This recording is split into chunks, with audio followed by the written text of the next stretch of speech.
ce que je défends depuis toujours, c'est une vraie cohérence de l'action que l'on doit mener.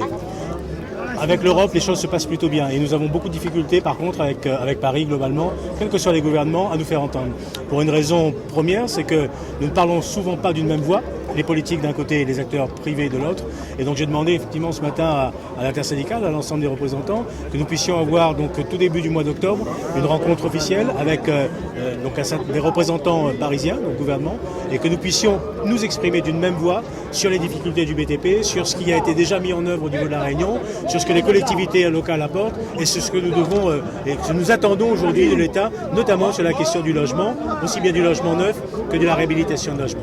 Parler d'une même voix pour la Réunion, c'est l'un des éléments déterminants que nous devons pouvoir construire. Le deuxième sujet qui a été abordé, c'est avant la fin de l'année, pareil courant octobre, une réunion qui devrait être tenue entre l'État, la région et les bailleurs sociaux sur le dossier de la réhabilitation des logements.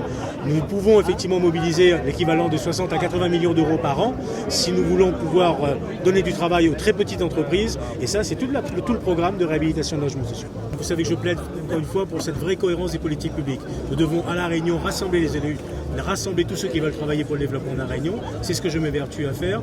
Faire en sorte ensuite que nous puissions, avec les acteurs du secteur privé, donc parler d'une même voix pour le développement de La Réunion, politique de grands chantiers, soutien des entreprises, accompagnement donc des plus fragiles aujourd'hui.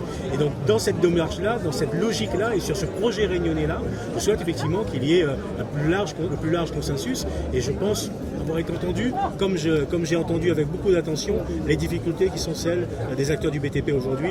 Donc s'il y a des décisions à prendre avant la fin de l'année, nous serons prêts, nous, Région Réunion, à continuer à nous mobiliser pour faire en sorte que le programme d'investissement et de modernisation que nous avons lancé puisse servir utilement à La Réunion, aux Réunionnais et aux entreprises réunionnaises.